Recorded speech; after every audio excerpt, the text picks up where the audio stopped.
देख रहे हैं न्यूज बीट पारस जहांजेब के साथ। पीपल्स पार्टी का नया वार, गिलानी ऑपोजिशन लीडर करार और मरियम को मोहलत फिर एक बार। ये हैं वो बीट्स जिन पे बात करेंगे आज न्यूज बीट में।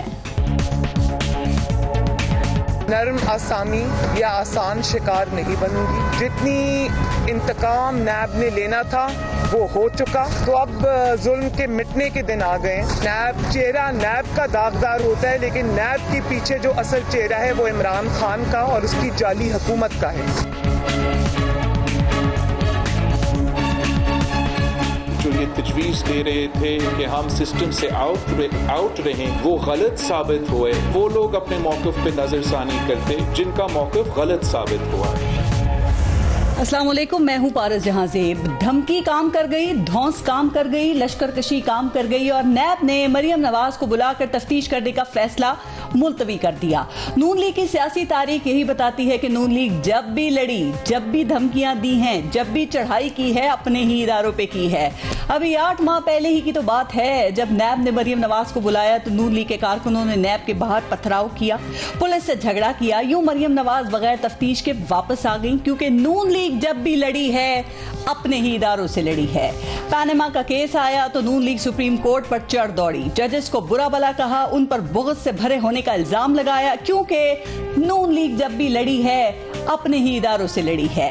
पैनामा का फैसला आया तो मियां मोहम्मद नवाज शरीफ ने मुझे क्यों निकाला का नारा लगाया और ये नारा लेकर वो जीटी रोड पर निकल आए। वोट को इज्जत दो की आड़ में खलाई मखलूक जैसे बयानिए बना लिए, चूंकि नून लीग जब भी लड़ी है अपने ही इदारों से लड़ी है। पीडीएम बनी तो मियां नवाज शरीफ ने आर्मी चीफ और डीजीआईएसआई पर ताक कर हमले शुरू कर दिए, क्योंकि नून लीग जब भी लड़ी है ना अपने ही इदारों से लड़ी है। और इसलिए लड़ी है कि नून लीग को शिकवा है कि इदारे उनके खिलाफ मैदान में आते हैं। इस पर आज प्रोग्राम में हम बात करेंगे। और दूसरी तरफ आज पीपल्स पार्टी के यूसुफ रजा गिलानी साहब सेनेट में ऑपोजिशन लीडर मुकर्रर हो गए हैं, उनको 30 सेनेटर्स की हिमायत हासिल है।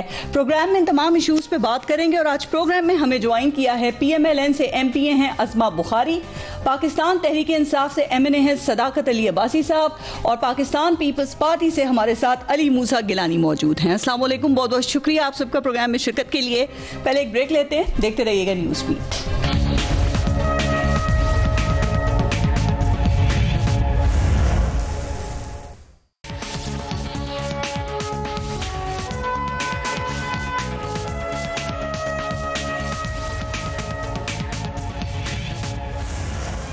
अच्छा उस्मा, आपसे शुरू करते हैं और कोशिश करेंगे कि तमाम इशूज़ पे ज़रा बात कर सकें। दोनों इशूज़ पे जो मैंने इंट्रो दिया उसको शामिल करें, लेकिन मरियम नवाज की नैब में पेशी से शुरू करते हैं, जो नैब ने मुलतवी कर दी और वजह बताई कोरोना। तो आपको कैसा लगा नैब का ये फैसला? चूँकि एनसीओसी की वाज़ेह हिदायत की रोशनी में आज आप लोग एक बड़ा लश्कर लेकर, एक बड़ा जुलूस लेकर आपने वहाँ पर चढ़ाई करनी थी ताकि नैब को दबाव में लाया जा सके। तो उस्मा, वैसे ये हालात की संगीनी का अंदाज़ा नहीं है आप लोगों को? बहुत शुक्रिया पारस। पहले तो मैं आपके इंट्रो के ऊपर 3-4 कमेंट जरूर करना चाहती हूँ। जो आपने इंट्रो कहा कि नून लीग जो है वो अपने इदारों से लड़ी है, नहीं। नून लीग ने हमेशा इदारों के अंदर कुछ किरदारों की बात की है और उन किरदारों के बारे में ये कहा है। और ये फैक्ट, अगर मैं पहले शुरू करूं जो आपने पहले एग्जांपल दी नैब की पिछली पेशी से, तो नैब की पिछली पेशी पे आपने बड़ा कन्वीनियंटली कह दिया कि जी वो हमने चढ़ाई की थी और ये हुआ था। शायद आपकी नजर से वो क्लिप्स नहीं गुजरे जहां हमारे वर्कर्स को बेईमाना तशद्दुद कर करके उनको जेलों में फेंका गया। मरियम नवाज की गाड़ी के ऊपर लेजर गन फायरिंग हुई। मरियम नवाज के ऊपर पुलिस वाले जो है वो पत्थर फेंकते हुए दिखाई दिए, लेकिन आपने ये कह दिया कि हमने इदारों पे चढ़ाई की। आप गाड़ियों में पत्थर लेकर नहीं गए थे, तो पनामा के अंदर आप पर बने, इसलिए ये सवाल उठा, इसलिए ये बात की गई। अब हमारा प्रॉब्लम ये होता है कि हम शायद खबर को पूरा उस तरह से फॉलो नहीं कर पाते, क्योंकि मैं लाहौर में हूं और मैं उस पर्चे के अंदर दहशतगर्द नामजद हूं जिस पर्चे की आप बात कर रही हैं, जो एफआईआर हुई थी। आपकी इत्तला के लिए उसके ऊपर इन्वेस्टिगेशन और तमाम सेफ सिटी अथॉरिटी के कैमराज वहां मौजूद थे। उस पूरी कैमराज की जो ब्रीफिंग है उसके बाद इस वक्त आईजी ऑफिस के अंदर उस केस के हवाले से तफ्तीश करके ये लिखा जा चुका है कि इसके अंदर पीएमएलएन के किसी लीडर का या उसका कोई रोल नहीं है। वहां पर वर्कर्स के ऊपर पहले मर्चियां जो है मिलाया हुआ पानी फेंका गया, उनके ऊपर लाठीचार्ज चार्ज हुआ और उसके बाद रिएक्शन आया, फिर उसके बाद यकीनन जो है हमारे वर्कर्स जो हैं जब उनके ऊपर पत्थर फेंके गए। आपने नैब की प्रेस रिलीज पढ़ी कल? उन्होंने अपनी प्रेस रिलीज में लिखा है कि जो कुछ आपने पिछली पेशी पर नैब के साथ किया था ना, आप लोगों को 10 साल उस पर सजा हो सकती है। वो फुटेजेस भी देखी होंगी जो गाड़ियों में पत्थर रखकर आप लोग लेकर आए थे, वो तो सभी ने देखी है। देखिए नैब तो बहुत कुछ कहता रहता है, नैब की हर बात पे आप बिलीव कर सकती होंगी, मैं नहीं कर सकती। अब एक दो तीन बातें आपको और बताती हूँ जी। हमारा जहां पर मरियम नवाज की गाड़ी रुकी और जहां पर हम खड़े थे उससे पहले पूरा कोई 1-1.5 किलोमीटर का जो इलाका था वो कॉर्डन किया हुआ था, और उस कॉर्डन वो मुझे पत्थर बताएं जिन्होंने 1-1.5 किलोमीटर जो है वो लहराते लहराते जो है वो जाकर अंदर नैब के ऑफिस के अंदर शीशे तोड़े। कोई पत्थर किसी की रेंज जो है वो 1-1.5 किलोमीटर होती है, पहली बात, पहला सवाल। दूसरी बात यह है कि जो पुलिस वाले हैं उनके इतने इतने बड़े बूट होते हैं, आपको पता है, एक आधे दो पुलिस वाले उन्होंने मजरूब दिखाए जिनके पैरों पे चोट लगी थी। हमारे वर्कर्स के सर फट, उनको लहू लुहान किया गया, उनको खींच कर वो फुटेजेस देखी नहीं जा सकती। यही सब कुछ होना था। अच्छा हुआ ना कि मुलतवी हो गया, वो देखी नहीं जा सकती जो वर्कर्स हमारे वर्कर्स के साथ किया गया। चले अल्लाह ना करे जो कुछ पहले हुआ वो इस दफा होता, लेकिन क्या लगता है कोरोना की वजह से ही मुलतवी हुई ये पेशी, या फिर आपकी चढ़ाई और धमकियां जो आप नैब को देते हैं उसकी वजह से हुआ, या फिर मरियम नवाज ने बेल करा ली थी, जमानत ले ली थी, इसलिए ये मुलतवी हुई है? हाँ, हमारे इस फैसले की वजह से हुआ। जिस फैसले में जो पहले नैब का प्रोग्राम था वो ये था कि मरियम नवाज को गिरफ्तार किया जाए। जब उन्होंने प्री अरेस्ट करा ली तो फिर अगला प्रोग्राम ये था कि उनको बुलाकर जरा डराया धमकाया जाए और देखा जाए वो कैसे बिहेव करती हैं। लेकिन हमने एक फैसला जरूर कर लिया है, हमने 2.5 साल इसी नैब के सामने अपने आप को सरेंडर किया। अच्छी बात है। हमारा हर लीडर जेल होके आया है, हमारा हर लीडर नैब के पास गया, और तो अभी जमानत क्यों कराई? अदालतों के पास मरियम नवाज तो कहती हैं कि आओ मुझे गिरफ्तार करो, मैं गिरफ्तारी से डरती नहीं हूं। इस दफा गिरफ्तारी का खौफ क्यों उनको आ लिया? इसलिए कि हमने तमाम ने नैब के सामने सरेंडर किया, हमने पूरा मौका दिया कि नैब जो कर सकती है, जो तफ्तीश करनी है वो कर ले। अब जिस केस में वो दोबारा बुला रहे हैं ना मरियम साहिबा को, उसमें वो 42 दिन ऑलरेडी नैब के पास रह के आई हैं, लेकिन दोबारा बुला लिया चूंकि आजकल वो बोल बहुत रही थी और वो जितनी उनकी पॉपुलैरिटी हो रही थी वो ज़ाहिर इमरान खान साहब को हजम नहीं हो रही थी। शहजाद अकबर, इतना इत्तफाक है, शहजाद अकबर लाहौर आके बैठते हैं, लाहौर आकर वो 2-3 दिन बैठते हैं, बैठने के बाद वहां केस तैयार करते हैं, नैब को भिजवाते हैं कि इनको फलानी जगह पे बुला लो। जो आखिरी बात मैं इंपॉर्टेंट करना चाह रही हूं, हमारे सारे नैब के पास गए ना, सुप्रीम कोर्ट्स और हाई कोर्ट्स ने क्या लिखा उनकी बेल्स के उनके अंदर, उन्होंने कहा पॉलिटिकल इंजीनियरिंग का इदारा है, उन्होंने कहा सियासी इंतकाम के लिए इस्तेमाल होता है, आर्म ट्विस्टिंग करता है, हुकूमतें बनाता और गिराता है। ये नैब के किरदार पे मैंने नहीं कहा, ये सुप्रीम कोर्ट्स और हाई कोर्ट्स कहती रही। राइट, मैं जरा आगे चलती हूँ, मुझे ये बता दें आप अगर दोबारा नैब बुलाती है तो फिर यही लश्कर कशी करेंगे, इसी जुलूस के साथ जाएंगे अगर नई तारीख पे बुलाया जाता है तो? हम अपने लीडर्स को अब अकेला नहीं छोड़ेंगे। ये आपने जितना हमारे साथ खेलना था ना खेल लिया, इनको आटा चीनी चोरी नजर नहीं आती।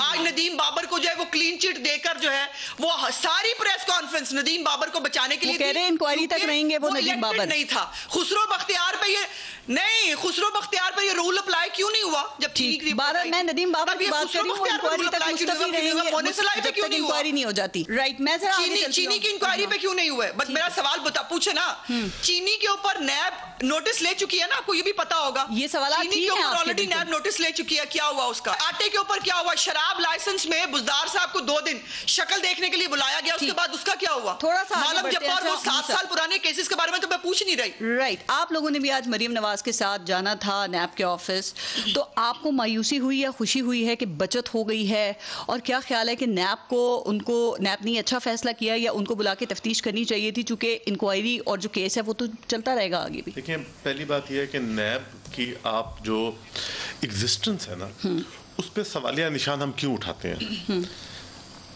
नैब को तो इंडिपेंडेंट होना चाहिए। नैब का ये काम नहीं होना चाहिए कि वो ये कहें कि मरियम नवाज ने क्या बयान दिया है। नैब के चेयरमैन को तो अंधा, बहरा और गूंगा होना चाहिए, क्योंकि वो एक कानूनी ओहदा है। वो ये कहे क्योंकि मरियम नवाज साहिबा जो हैं वो इदारों को मुलायन कर रही हैं या वो कोई भी तकरीर कर रही हैं, केस देखते फेस नहीं देखते। उन्होंने तो फेस देखा है ना और आवाज सुनी है, उनका ये काम ही नहीं है नैब का। उसके ऊपर उन्होंने बुलाया तो जो हमारे खदशात हैं वो सामने आ गए। हम आपको याद होगा जब मरियम नवाज साहिबा अरेस्ट हुई थी तो बिलावल साहब की तकरीर आपको असेंबली में याद होगी कि वो कितने जज्बाती हुए। तो हम जो है पहली बात कहते हैं मरियम इदारों को मलाइन कर रही हैं, आपके ख्याल में क्या कर रही हैं? नैब का क्या काम है? नहीं ये वो क्या मरियम कर रही है? देखिए, जो इदारे हैं ना, हमने इफ्तिखार चौधरी साहब के खिलाफ हम बात करते हैं, क्या हम सुप्रीम कोर्ट को मलाइन कर रहे हैं? नहीं। हम इमरान खान के खिलाफ बात करते हैं, क्या हम पार्लियामेंट की तौहीन कर रहे हैं? नहीं। हम कैरेक्टर्स को इदारों को दबाव में लाने के लिए, और ये कहते हैं कि आप लोग ये काम इसलिए करते हैं ताकि आप अपने मनपसंद फैसले ले सकें। शहजाद अकबर साहब वहां पर बैठ जाते हैं, उनको ये जो फीडिंग दे रही है, उनको जो ये फीड किया जा रहा है, वो कहां से हो रहा है?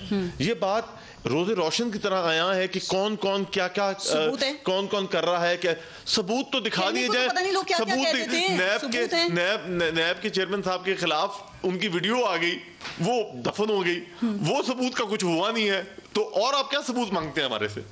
तो इसीलिए हम अगर मरियम नवाज को बुलाएंगे तो हम खा जाएंगे। फीडिंग कर रहे हैं, इसका सबूत है। ऑब्वियसली वहां पर जाके वो खुद बैठ के कहते हैं कि मैं अकाउंटेबिलिटी का हेड हूं। अगर नहीं, आपने एक अकाउंटेबिलिटी ब्यूरो बना लें, आप उसमें आप पॉलिटिकल लोगों को ले आए, ठीक है, और नैबंद कर दें, नैबंद कर दें वो, क्योंकि ये एक रिडंडेंट इदारा है, इसके खिलाफ इनके केसेस आप देख लें, केस किसी ने उठा के देख लो कि केस के अंदर है क्या, सिर्फ टीवी के ऊपर बदनाम करने के लिए चीजें बनाई हुई हैं। बंद करने की जब आप बात करते हैं, इमरान खान कहते हैं आप एनआरओ मांग रहे हैं, और इमरान खान कहते हैं कि मैं कहता हूं नैब बंद कर दो, शहजाद अकबर को हेड बना दो अकाउंटेबिलिटी ब्यूरो का, खुद बन जाए। मुकदमात हैं और इन मुकदमात से बचने के लिए आप अपने कारकुनान का इस्तेमाल करते हैं, यही आज करना। 3 साल के अंदर मैं बताता हूँ, इमरान खान साहब को 3 साल हो गए हैं, सदाकत अब्बासी साहब बैठे हैं यहाँ पर, ये मैं बताएं कि एक भी पॉलिटिकल बंदे से इन्होंने रिकवरी की हो जो ये कहते थे कि मैं बाहर से लेकर आऊंगा, मैं ये लेकर आऊंगा, मैं वो लेकर आऊंगा, एक पॉलिटिकल रिकवरी मुझे बता के कहते हैं ये लोग बड़े पक्के हैं, नहीं निकल रहा अभी इनसे, कोशिशें जारी हैं उनकी, कोशिशें जारी हैं। अच्छा, आप दोबारा जब मरियम नवाज को नैब अगर बुलाती है पेशी के लिए तो आप उसमें जाएंगे? बिल्कुल जाएंगे साथ। लेकिन अगर पीडीएम में रहेंगे तो जाएंगे ना, और अगर निकल गए तो क्या फिर लश्कर कशी की मजम्मत करेंगे? बात सुने, पीडीएम जो है ना, आप लोगों को ना एक चीज मैं क्लियर कर दूं, पीडीएम कोई एक जमात नहीं बनी थी, हम सबके अपने अपने पॉलिटिकल पॉइंट ऑफ व्यूज होते हैं, और हम लोग अपने पॉलिटिकल प्रिंसिपल्स होते हैं, और हमारे अपने सेट गोल्स होते हैं। मफाद की बात नहीं है, मुझे बताएं, सियासत में तो मफाद ही होता है। नहीं, देखिए जिस दिन यूसुफ रज़ा गिलानी साहब सेनेटर जीते, वो किसकी जीत थी? पूरी पीडीएम में सारी बात करेंगे, बिल्कुल बिल्कुल ठीक है। सदाकत अली अब्बासी साहब, सर नैब के आज के इक़दाम को कैसे देखते हैं आप? मुस्कुरा के जवाब शुरू कर रहे हैं, जिसका मतलब खुश हैं पारस। सबसे पहली बात, कल का था, नैब ने मरियम साहिबा को बुलाया, पता क्यों बुलाया? मरियम साहब पता कौन है? जो कहती थी पाकिस्तानियों अगर मेरी लंदन में तो क्या पाकिस्तान में भी कोई प्रॉपर्टी निकल आई, आप समझिएगा कि आप सही हैं, मैं गलत हूं, आप ठीक हैं, मैं चोर हूं, मैं करप्ट हूं, क्योंकि मेरी कोई प्रॉपर्टी हो ही नहीं सकती। आज तो कोई नई बात होना ना, सुन लेना, कोई कौम को समझ आए। कंफ्यूजन, वो कंफ्यूजन तो क्या? नैब ने कहा बीबी आपके नाम 1500 कनाल जमीन है, आपने 14 करोड़ या 21 करोड़ के आपने शेयर खरीदे हैं किसी बैन अवी, जो आप एक चार्जशीट दे रहे हैं तो नैब बुलाया, वो नैब ने इसी पे बुलाया ना, मुलतवी कर दिया। सुने ना, वो मुलतवी क्या जान तो नहीं छूटेगी, ये मुलतवी से जान नहीं छूटती।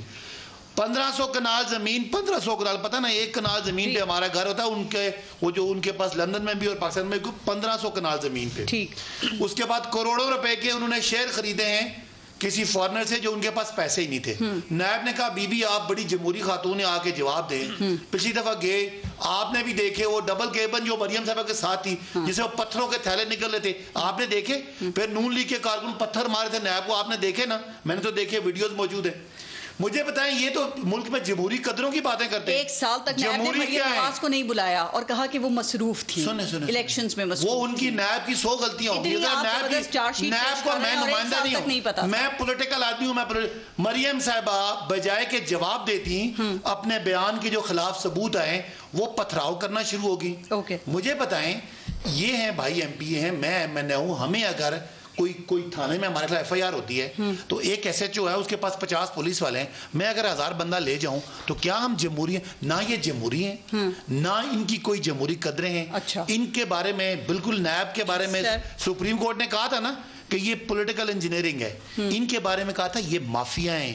आपको पता है माफिया क्या होता है? वो जो हम अंग्रेजी फिल्मों में देखते हैं, जिनके हर जगह पे बंदे होते हैं जो लूट मार करते हैं, जो कत्ल करते हैं, जो जब उनको कोई पुलिस बुलाती है उसको हटाते हैं, ये माफियाज हैं कोर्ट के मुताबिक। मरियम नवाज कहती हैं कि नैब के पीछे असल चेहरा इमरान खान का है। तासुर इसलिए चूंकि आप लोग नैब के तर्जुमान बनने की कोशिश करते हैं, आपके वुज़रा यही करते हैं, और कोई भी तलबी हो, गिरफ्तारी हो, आप देख लें कि क्या ये शहजाद अकबर के लिए जरूरी हो जाता है कि वो बैठ के प्रेस कॉन्फ्रेंस करें और नैब की तर्जुमानी करें? सवाल है, बिल्कुल शहजाद अकबर साहब का क्या ताल्लुक है नैब से और नैब का क्या ताल्लुक है उनसे? दो अलग अलग चीजें हैं।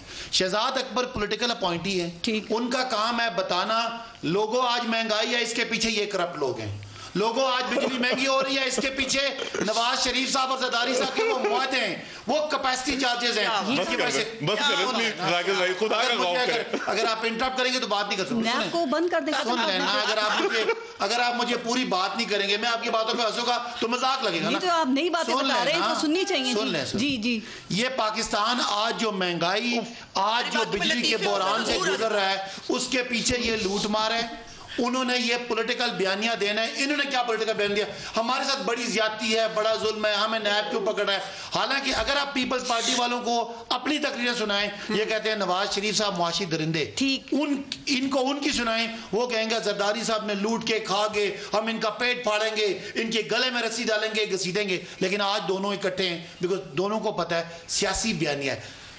शहजाद अकबर का काम है पॉलिटिकल केसेस ला के नैब की तरफ रेफर करना। अच्छा। नैब एक इंडिपेंडेंट इदारा है, ना इमरान खान ने बनाया, ना इमरान खान ने कोई अपॉइंटमेंट की। आप ये मानते हैं कि सियासी केसेस, नैब के जितने केसेस हैं, सियासी केसेस को रेफर करना, आपने अभी कहा कि शहजाद अकबर का काम ये है कि सियासी केसेस को नैब को रेफर करना। आप अगर इस तरह बात तो फिर नैब बंद कर देना, शहजाद अकबर को रख ले, नैब बंद कर दे। आप पहले सवाल कर ले, आप सवाल कर ले, फिर मैं जवाब दूंगा। सवाल ये सियासी केसेस हैं। मैं ये कह रहा हूँ जो पॉलिटिकल पर्सनैलिटीज जिन्होंने पाकिस्तान को लूटा है, उनके केसेस का पब्लिक नैरेटिव जो वो कहते हैं कि हम मासूम हैं, उनका जवाब देते हैं शहजाद अकबर। अच्छा। पॉलिटिकल वो मामला है जो नैब एक इंडिपेंडेंट इदारा है जो इनको बुलाता है, वो इनको बुलाता है पथराव। इन्होंने कहा हम इदारों के बड़ा अच्छा पॉइंट होता है, इदारों के खिलाफ नहीं है, ये इदारों में उन लोगों के खिलाफ है जो जज इनके हक में फैसला दे उसकी तारीफें करते हैं। अच्छा। जो जज इनके खिलाफ दे वो भुगत से भरा है। मुझे तो अभी आप बहुत खुश हैं जो 10 अप्रैल को बात कर रहा हूं, आप मुझे क्यों निकाला? फलाफला जज अच्छे हैं, फलाफला जज बुरे हैं, तो ये इनका है। अब्बा जी ने सुप्रीम कोर्ट पे हमला किया, बेटी जाके नैब पे हमला करती है, अब्बा जी पे 2 दर्जन करप्शन के, लूट मार के, मनी लॉन्ड्रिंग के, मुल्क से पैसा बचने केसेस हैं, ये केसेस बेटी पे। तो आप क्या तवक्को करते हैं? ये माफियाज हैं, इन्होंने ऐसे ही करना है। लेकिन इमरान खान को लोगों ने वोट इसलिए दिया, इन माफियाज को रो रहे हैं, कन्फ्रंट करना है और इन माफिया से जो लूटपाट। बिल्कुल ठीक है। अगर आज ये आपको नहीं लगता कि मुलतवी हुई है जो मरियम नवाज की पेशी थी, तो आप एक सेकंड से फुजमा, आपको नहीं लगता कि इस कोरोना आपने कहा कि ये जुलूस लेकर पहुंचे तो इससे इनके हौसले बुलंद होंगे, अब नेक्स्ट टाइम भी ये जुलूस लेकर ही पहुंचेंगे? मैं समझता हूं कि ये नैब को इस तरह नहीं करना चाहिए था, इनको डंडे मार के दूर करना चाहिए था नैब के। हाँ बिल्कुल बिल्कुल, मैं समझता हूं ये कोई तरीका नहीं है कि एक चोर को चोरी के लिए बुलाएं, वो जाके पत्थर नहीं। बड़ी दूर अगर आप दोनों अपनी बारी पे बोलेंगे, ये खाला जी का घर है ना, डंडे मारेंगे हमें। चलें अब ये दोनों इसका जवाब दे देंगे, मुझे बात तो करने देना। कितनी बात करनी? अगर कोई आदमी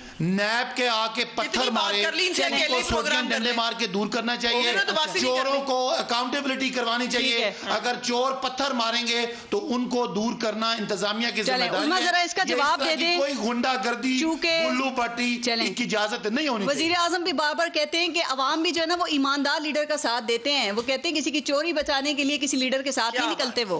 तो फिर डर क्यों रहे हैं इमरान खान साहब? कल कोरोना SOPs की वायलेशन करके अपनी मीडिया टीम को सामने बिठा के मरियम नवाज डिस्कस करनी थी ना, फिर किसी आम आदमी का मसला ही हल कर लेते अगर इतना ही शौक आया था कोरोना का ड्रामा खत्म करने का। अब वाकई देखिए अल्लाह की शान है, इनको तो खाला जी का घर समझ लिया, इससे अंदाजा लगाए ना, डंडे मारे। ओ भाई जुर्रत है तुम्हारी, डंडे मारे, किस लिए डंडे मारोगे तुम? अगर ये इमरान खान साहब जो है वो अपने पुलिस स्टेशन पे 126 दिन के धरने के दौरान पुलिस स्टेशन पे हमला करके अपने वर्कर छुड़ा ले तो वो जमहूरियत की ऐन खिदमत थी। अगर वो जो है वो जितने बहादुर हैं कि वो पुशअप ही करते रह गए, बाहर लोग जो है वो इनका इंतजार कर रहे थे लॉकडाउन के लिए, और खुद दीवार फैलांग के अपने घर की भाग गए थे जब उनको मुशर्रफ के दौर में करप्शन मुकदमात पे नहीं कर रहे थे। कितने बहादुर हैं ये तो हम धांधली के मुकदमात थे। मैं आप बार बार एक लश्कर कशी का लफ्ज इस्तेमाल कर रही हो पारस, मुझे उसको एक्सप्लेन करना है। ये तो जो कहते रहेंगे इनकी बातों को हम सीरियस नहीं लेते। ये बेचारे मतलब इनको इस काम के लिए, मेरे सदाकत भाई जो है ना, मेरा बड़ा मासूम भाई है, उसको अभी पूरी तरह जो है ना वो झूठ बोलना नहीं आया। अब देखिए आज मुंह से उसके साथ निकल गया ना कि शहजाद अकबर केस तैयार करके देता है, और यही मैं कह रही थी कि तैयार करके देता है कि जाओ नैब को जो फलाने फलाने बंदे को पकड़ ले। हमने तो कहा था, शायद खकान अब्बासी साहब ने पिटीशन भी डाली थी कि हमारे केसेस ओपन ट्रायल दिखाइए, पूरी कौम को दिखाएं हमारे केसेस में और हमारी इन्वेस्टिगेशन के हमारे साथ होता क्या है, ये हमसे क्या इन्वेस्टिगेशन करते हैं। जो लश्कर-ए-कशी की बात है, मेरी प्यारी बहन, अगर पार्लियामेंट के ऊपर हमला करके पीटीवी की नशरियात बंद कराना, वो और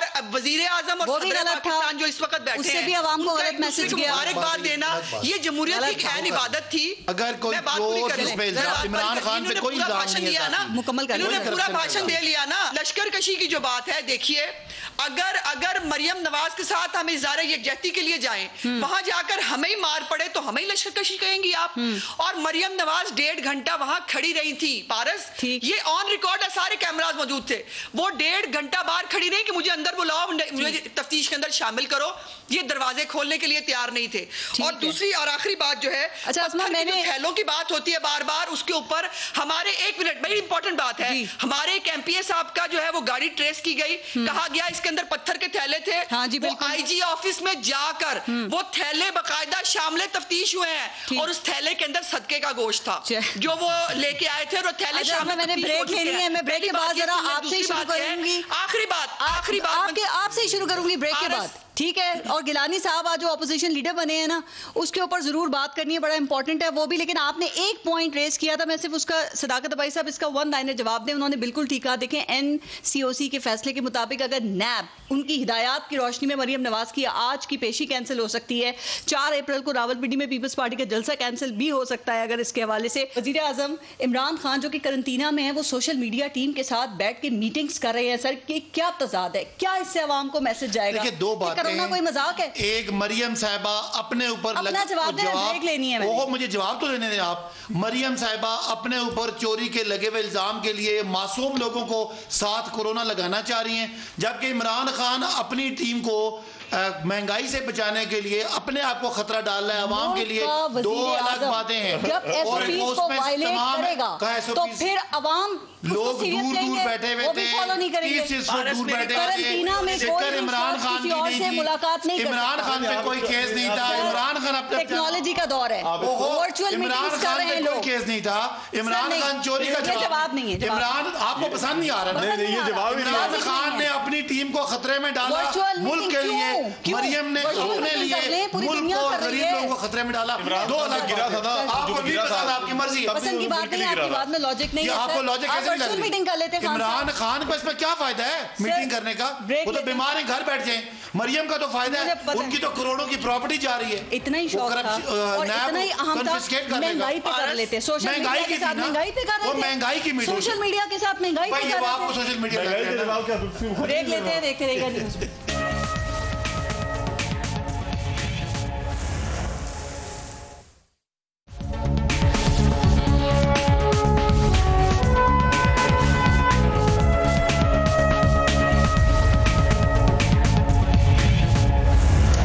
अच्छा उस्मा, ये आज क्या हो गया है? गिलानी साहब 30 अरकान के साथ ऑपोजिशन लीडर सेनेट मुंतखब हो गए हैं। क्या आप लोगों से मुशावरत की गई थी? क्या नून लीग को इस पर एतमाद में लिया गया था?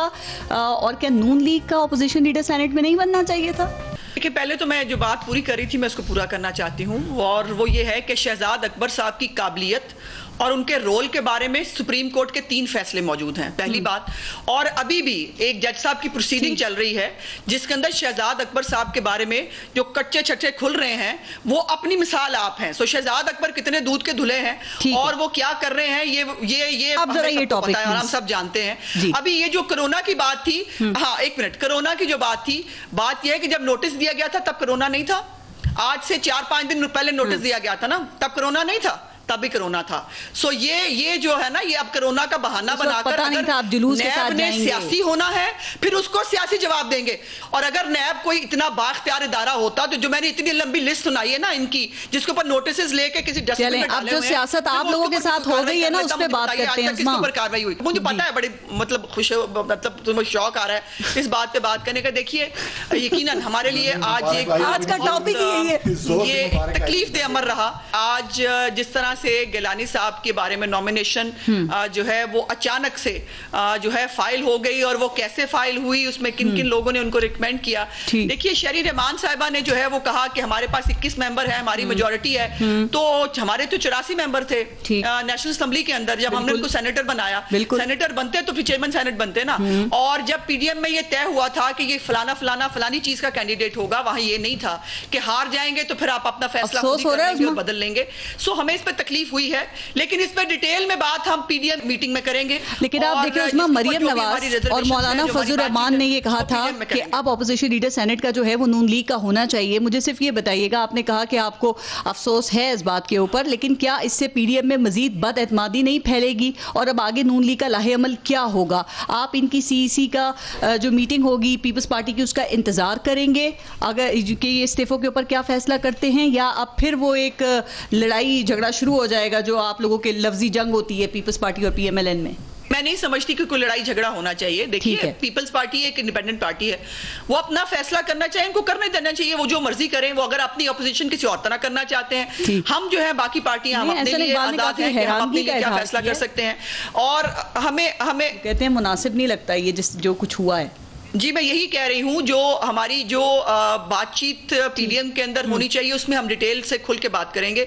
अभी यहाँ पर इस फोरम पर, और हमें मैं समझती हूँ कि अब अपना अगर फैसला अलग करना पड़े तो तमाम पार्टियों को अपना अपना फैसला करने की इजाजत होनी चाहिए, इसमें क्या मजायका। बिल्कुल ठीक है। अच्छा मूसा, आप भी यूसुफ रजा गिलानी साहब के साथ मौजूद थे आज जब सुबह उन्होंने दरखास्त दी अपोजिशन लीडर के लिए, और आज वो अपोजिशन लीडर मुंतखब हो गए हैं, 30 अरकान की उनको हिमायत हासिल हुई।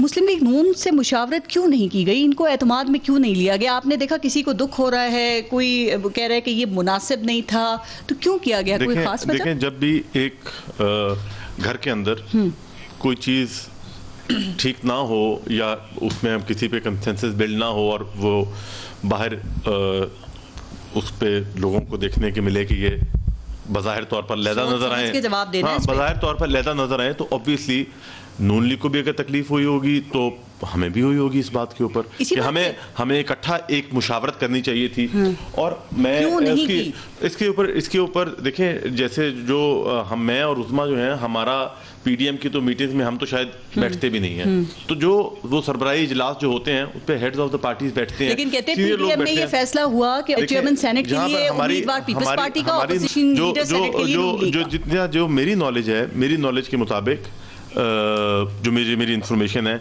जो सरबराही इजलास हुआ था, सरबराही इजलास में अपोजिशन लीडर का फैसला नहीं हुआ, और चेयरमैन सेनेट और डिप्टी चेयरमैन सेनेट का फैसला भी सरबराही इजलास में नहीं, वो एक झेली कमेटी बनाई गई थी सेकंड टियर की लीडरशिप, जिसके ऊपर उन्होंने हमारी पीपल्स पार्टी से जो नुमाइंदे गए थे उनके पास मैंडेट था सेनेट का और डिप्टी का फैसला करने के लिए। बाकी पीडीएम के साथ जो भी इसके ऊपर अगला लाहेअमल होगा वो पीडीएम की मीटिंग के अंदर होगा। यूसुफ रजा गिलानी साहब सेनेटर कैसे बने? इसीलिए बने ना क्योंकि नून लीग ने भी आपको उसमें सपोर्ट किया था कौमी असेंबली के अंदर, तो क्या इखलाकी जिम्मेदारी आपकी ये नहीं बनती थी कि कम से कम आप उनको जब फैसला कर रहे हैं तो उनको ऑन बोर्ड तो ले लें इसके अंदर? अब आपको तो आपसे तो हमने पूछ के ऑन बोर्ड नहीं लिया होगा कि हमने ऑन बोर्ड लेना, शायद हमने लिया ऑन बोर्ड या हमने बात की हो। दूसरी बात यह है कि कतन भी यूसुफ रजा गिलानी की कामयाबी, एक फॉर्मर प्राइम मिनिस्टर जो है उसको सेनेटर बनने के लिए, ना चेयरमैन सेनेट बनने के लिए, ना ऑपोजिशन लीडर बनने के लिए यूसुफ रजा गिलानी ने सेनेट के इलेक्शन लड़ा। हमने अपनी पॉलिटिकल लेगेसी, मैं आपको फिर बता रहा हूं कि आप मेरी बात सुनिए, हमारी 100 मैं आपको बता रहा हूं हमारी 100 साल की पॉलिटिकल लेगेसी थी यूसुफ रजा गिलानी की, जो कि उन्होंने फ्लैग बेरर किसके बने? पीएमएलएन के, पीपल्स पार्टी के, एएनपी के, जेयूआईएफ के, हर पॉलिटिकल ऑपोजिशन पार्टी का झंडा यूसुफ रजा गिलानी उठा के फ्रंट लाइन पे गया। वो उनका फ्रंट लाइन, यूसुफ रजा गिलानी उनका फ्रंट लाइन सोल्जर बनकर गया, जिसकी 100 साल की सियासी तारीख है। My grandfather was the signatory to the resolution of Pakistan. आज मुझे बता, नहीं, अब मेरी बात है, जब वो जीत हुई, वो जीत किसकी थी? वो जीत बिलावल की थी, वो जीत नवाज शरीफ की थी, वो जीत मौलाना फजल रहमान की थी, वो जीत अख्तर मेंगल साहब की थी, महमूद खान अचकजई साहब की थी, वो हर उस ऑपोजिशन की जमात की जो पीडीएम के अंदर सबने मिलकर सेलिब्रेट किया, लेकिन आज नहीं सेलिब्रेट किया जा रहा। आज उन्हें दुख है इस बात का।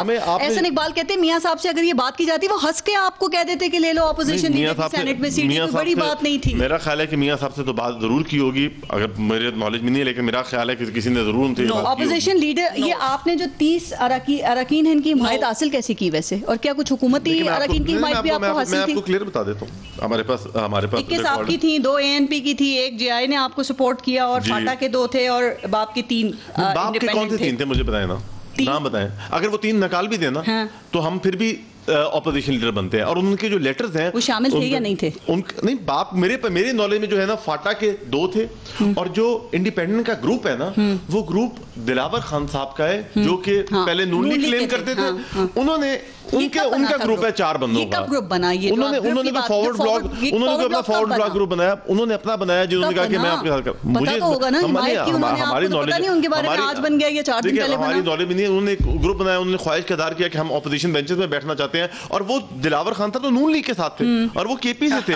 अब मुझे ये बताएं कि जो नसीमा साहिबा हैं, वो बाप के वोटों से सेंटर बनी है, उन्होंने इनको वोट दिया है, इनको साइन किया है, तो हम ये कहें कि वो बाप की हैं, गलत बात है ना। हमें ये बात करनी नहीं चाहिए। हमने कभी इसलिए हमारे हाउस को आप ना अंदर से आप हमें ना लड़ाएं, हम इसको घर में सॉल्व कर लेंगे। जरूरत ही नहीं है, हम आपको सॉल्व किसी कर लेंगे, दुश्मन की भी जरूरत ही नहीं है। आपने तो खुद इत्तेहाद नहीं है। आज आपकी जो कामयाबी है उसको सबको सेलिब्रेट करना चाहिए था, जैसे सेनेटर मुंतखब होने पे सेलिब्रेट किया गया था। किसी को दुख हो रहा है, कोई हैरानगी का इजहार कर रहा है आपके ऊपर, रेस्ट एश्योर्ड हम इसको सॉल्व कर लेंगे। आप इमरान खान को कहते हैं मुशावरत नहीं करते, आपने मुशावरत नहीं की। देखें, हम इसको सॉल्व कर लेंगे, करना चाहिए आपको। सीसी की मीटिंग अभी कंफर्म है आपकी कि 4 अप्रैल को है, तो उसमें क्या फैसला वैसे हो सकता है? देखिए, हम ऑब्वियसली हमने पीडीएम के अंदर ये कहा है कि हम सीसी के अंदर रीओपन करेंगे रेजिग्नेशन वाली ऑप्शन अभी। देखिए, मैं आपको फिर एक बात क्लियर कर दूं, ये बात अपने जहन में रखिएगा कि हमारी ऑप्शन जो लिस्ट है, जो चार्टर ऑफ हमने चार्टर बनाया हुआ है, उसके अंदर resignation is the last resort. उससे पहले हमने लिखा कि हम नो कॉन्फ्रेंस करेंगे। क्या हमने स्पीकर खिलाफ नो कॉन्फ्रेंस किया अभी तक? नहीं। ये लास्ट ऑप्शन 4 साल बाद इस्तेमाल करेंगे आप। देखिए, जो भी राइट टाइम होगा हम इसके ठीक। मैं सदाकत साहब से आखिरी कमेंट आप कीजिएगा उसमें।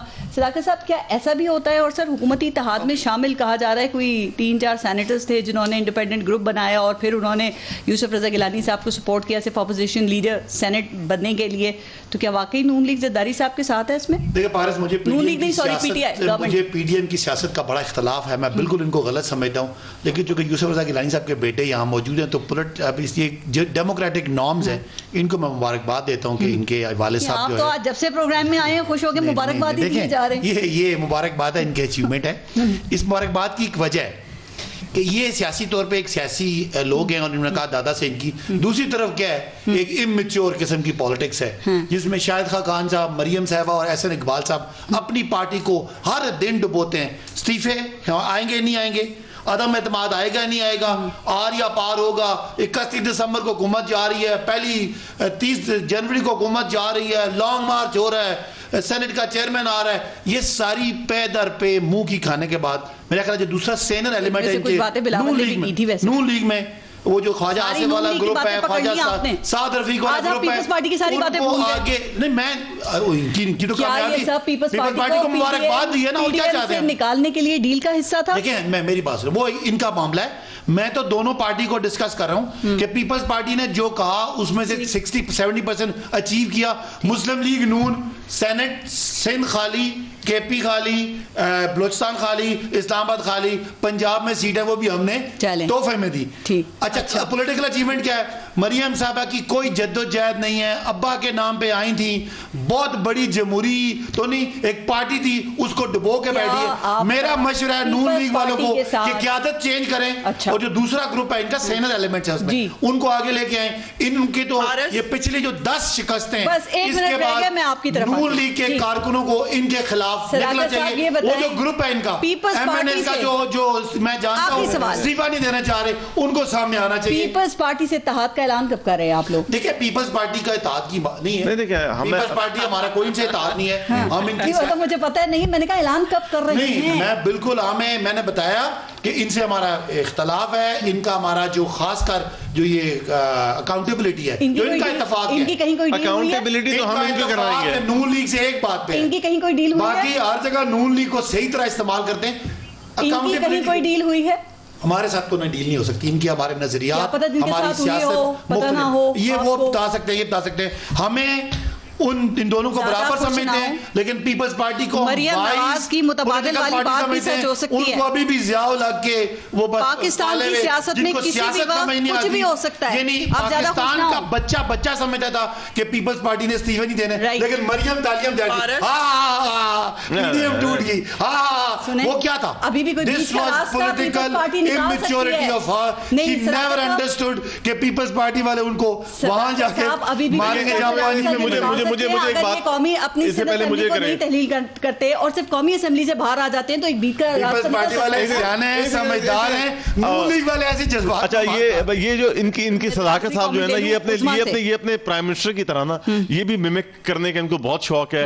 इनको इस मैं इतनी बात, पीटीआई को ना स्टेज शो होना चाहिए था। जो स्टेज ड्रामे होते हैं, इनको ये एक स्टेज ड्रामा चलाते हैं ये, और ये कुछ नहीं करते। जी उस्मान, लास्ट कमेंट। आपने मुझे कहा कमेंट करा, मैंने कमेंट किया, बाकी इनकी सियासत ये है। आज जो हुआ पहले तो अब्बासी साहब के लिए मेरा मुफ्त मशवरा है कि हमारी पार्टी के चाचे मामे आप ना बने। हमें अपनी पार्टी में क्या करना है इसका हमें आपसे कोई मशवरे की जरूरत नहीं है। मरियम नवाज पार्टी को कहां से कहां ले गई हैं, ये आपको अभी आप इंतखाबात कराएं, आपको लग पता जाए कि वो कहां से कहां ले गई हैं, और आपको अपनी सीट बचानी मुश्किल हो जाएगी। इसलिए ये आप मशवरा अपने पास रखें, पहली बात। दूसरी बात यह है कि जो गिलानी साहब की, अभी आप देखिए, कभी ये गिलानी साहब को गालियां देते नहीं थक रहे थे जब वो सेनेटर बने, उनके खिलाफ, उनके खानदान के खिलाफ क्या क्या नहीं बोला। सबको पता है, करप्ट बात दे रहे हैं। ये संजरानी साहब जो है, ये संजरानी साहब बाय द वे, ये संजरानी साहब आपको याद होगा पिछले टेन्योर में पीपल्स पार्टी और पीटीआई की मुश्तरका मेहरबानी और काविश थे, और वहां पर इनको जो है वो इलेक्ट कराया गया था।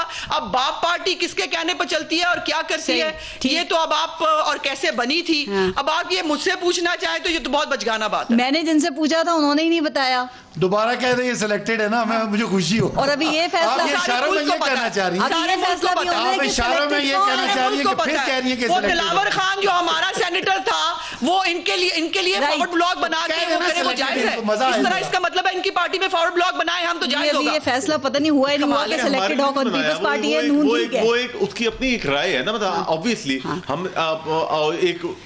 एक सीनियर आदमी, मैं ये समझता हूं कि राइट पार्टी के लोगों को पैटर्नाइज करें। हमारे पास तो लाइन लगी है टिकटें मांगने के लिए लोगों की, और याद है ना कि वो टिकट देने का नून लीग ने ऐलान किया था कि नून लीग का टिकट बिका था, नून लीग का टिकट चला है। नून लीग को इस्तीफों की समझ आई है आज तक, ना अपने इस्तीफों की समझ आई है, ना उनको टिकटों वाली बात समझ आ रही है, ना इनकी इतना लेवल है कि पीपल्स पार्टी की सियासत को समझे। आपके सामने है, पे दर पे पीपल्स पार्टी गेन कर रही है और नून लीग एक स्टेप जा रही है। अच्छी खासी पार्टी थी, पंजाब बेस्ड पार्टी, अपने वज़ीर-ए-आज़म को समझाओ, उसको नीडो बुला जाके घर। आपका मुतबादिल कहीं ना कहीं वज़ीर-ए-आज़म को किसी दिन नीडो बुलाएं, उनको भी समझ आ जाए कि एक नया सिलेक्टेड इज बीइंग मुतबादिल तैयार हो रहा है, और इमरान खान को जो है वो बड़ा होशियार होना चाहिए। देखिए, हम समझते हैं कि इमरान खान 22 साल जद्दोजहद के बाद आए, ना उनको ज़ियाउल हक की कैबिनेट में आए, ना वो अयूब खान की कैबिनेट में आए। कोई भी जिस दिन डील होगी ना, वो पीपल्स पार्टी से नहीं होगी। ये मैं ऑन द रिकॉर्ड कह रहा हूँ, पीपल्स पार्टी से कभी भी किसी किस्म की डील ना कभी हुई है और ना कभी होगी। ये बात मैं आपको आज ऑन द रिकॉर्ड, और जब होगी आप मुझे बुला लीजिएगा प्रोग्राम में। ऐसे ही कहा जाता है पारस इनके वज़ीर-ए-आज़म को नीडो दूध पिलाएं ताकि उनको 2.5 साल भी समझ नहीं आ रही कि मुल्क चलाना कैसे। वो कहते हैं मुझे पता नहीं चला। 2.5 साल और दे देना, 5 साल बाद पूछेंगे इनसे। उनको नीडो दूध पिलाएंगे, शायद वो ग्रो अप कर जाए, और शायद वो ग्रो अप कर जाए। साहब बहुत बहुत शुक्रिया आप सबका प्रोग्राम में शिरकत के लिए। अपना और अपने मुल्क का ख्याल रखिए। पारस जहाज़ेब को इजाज़त दीजिए, अल्लाह ने के बाद।